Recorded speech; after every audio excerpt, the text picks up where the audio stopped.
4 তলা বাড়ি চলে গেছে বরফের নিচে। দরজা খুললেই সামনে দেখা যাচ্ছে তুষারের স্তূপ।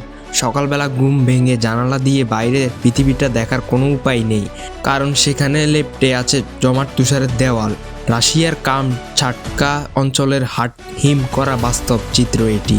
রেকর্ড ভাঙার নজিরবিহীন তুষারপাতে বিপর্যয় হয়ে পড়েছে দেশটির এই অঞ্চলটি। রাজধানী পেত্রোপ্রাভলস্ক কামচাটস্কি এখন পরিণত হয়েছে এক আদিগ্রস্ত বিস্তৃত সাদা ভূমিতে। যেদিকেই চোখ যায় শুধু বরফ আর বরফ, রঙের কোনো অস্তিত্ব নেই সেখানে। প্রকৃতির এমন রৌদ্ররূপ গত 3 দশকে দেখেনি বিশ্ববাসী।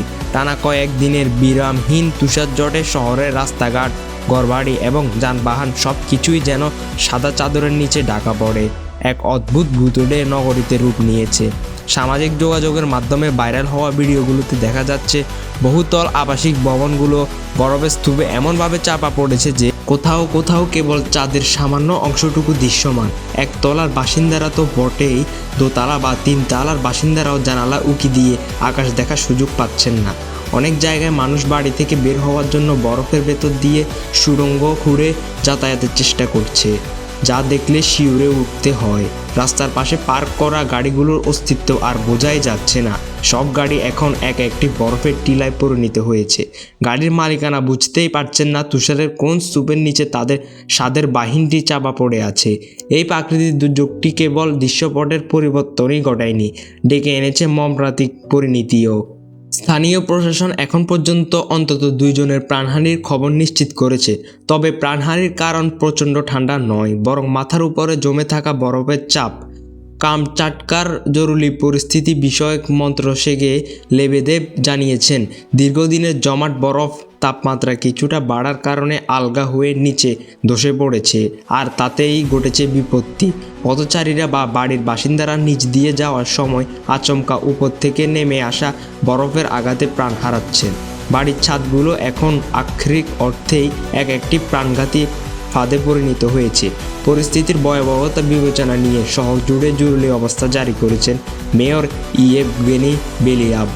তার মতে, গত 3 দশকে এমন প্রলয়ঙ্কারী বা দীর্ঘস্থায়ী তুষারপাত কামচাটকার মানুষ দেখেনি। তবে ক্ষোভ প্রকাশ করছে তিনি। মেয়রের দাবি, সংশ্লিষ্ট সংস্থাগুলো যদি সময়মতো ভবনের ছাদ পরিষ্কার করত এবং আগাম সতর্কতামূলক ব্যবস্থা নিত, তবে হয়তো এই প্রাণহানি এখনও এড়ানো সম্ভব। নিয়মিত তদারকির অভাবে পরিস্থিতি নিয়ন্ত্রণের বাইরে চলে গেছে বলে মনে করেন তিনি। প্রবল তুষারপাতের কারণে পুরনো শহরগুলোর জনজীবন কার্যত স্থবির হয়ে পড়েছে। নিত্য প্রয়োজনীয় সামগ্রী কেনা বা জরুরি কাজে বের হওয়া এখন এক প্রকার অসম্ভব অভিযানে পরিণত হয়েছে। বন্ধ হয়ে গেছে গণপরিবহন ব্যবস্থা, রাস্তা কোনো গাড়ি চলার উপায় নেই। স্কুল কলেজ সহ সব শিক্ষা প্রতিষ্ঠানের পাঠদান সাময়িকভাবে স্থগিত রাখা হয়েছে। দুর্যোগ মোকাবেলা মন্ত্রণালয়ের প্রকাশিত ভিডিওতে দেখা যায় উদ্ধারকর্মীরা যেন যুদ্ধক্ষেত্রে নেমেছেন। তারা বরফ খুঁড়ে আটকা পড়া বাসিন্দাদের নিরাপদে বের করতে আনেছেন। কোথাও কোথাও ভারী যন্ত্রপাতি ব্যবহার করে প্রধান সড়কগুলো সচল করার প্রাণান্তকর চেষ্টা চলছে, কিন্তু প্রকৃতির খেয়ালে কাছে মানুষ এই প্রচেষ্টা যেন খুবই নগণ্য, কারণ রাস্তা পরিষ্কার করলেই মুহূর্তের মধ্যে তা আবার নতুন বরফে ডেকে যাচ্ছে। দেশটির আবহাওয়াবিদরা শোনালে আরও ভয়ের কথা। তারা বলেছেন, গত ডিসেম্বর মাস থেকেই একটি নিম্নচাপের প্রভাবে এই অবিরাম তুষারপাত শুরু হয়েছে। জানুয়ারি মাসের শুরুতেই পুরনো বরফের উপর নতুন করে জমছে তুষারের আস্তরণ। ফলে পরিস্থিতি আরও চরম আকার ধারণ করেছে। তাই নিতান্ত প্রয়োজন ছাড়া ঘর থেকে বের না হওয়া এবং নিরাপত্তা দূরত্ব বজায় রেখে চলার জন্য নাগরিকদের কঠোর নির্দেশনা দেওয়া হয়েছে। ভিডিওটি আপনাদের কাছে যদি ভালো লেগে থাকে তাহলে ভিডিওতে একটা লাইক দিয়ে এবং চ্যানেলটিকে সাবস্ক্রাইব করে বেল আইকনটি অন করে দিতে পারেন। ধন্যবাদ।